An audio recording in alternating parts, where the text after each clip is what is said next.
1.5 cup പാല് നന്നായിട്ട് തിളച്ചുരുമ്പോൾ അതിലേക്ക് കുറച്ച് മഖാന അല്ലെങ്കിൽ ലോട്ടസ് സീഡ് ഇട്ട് തിളപ്പിക്കുക. ഇത് ഓപ്ഷനിലാണ്. ഇതിനു പകരം വീട്ടിലുള്ള കാഷ്യൂവോ ആൽമണ്ട്സോ ചേർക്കാം. ഇതിലേക്ക് 2 സ്പൂൺ പഞ്ചസാരയും ചേർത്ത് ഗ്യാസ് ഓഫ് ചെയ്യുക. തണുത്തതിന് ശേഷം ഒരു മിക്സി ജാറിലേക്ക് ഒഴിച്ച് ബ്ലെൻഡ് ചെയ്തതിന് ശേഷം ട്രേയിലൊഴിക്കുക.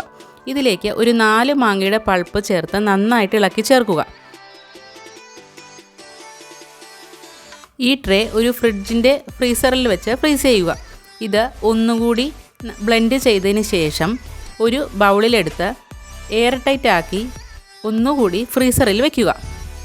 മിനിമം 8 മണിക്കൂറെങ്കിലും വയ്ക്കുക. സ്വാദിഷ്ടമായ ക്രീമി മാംഗോ ഐസ്ക്രീം തയ്യാർ.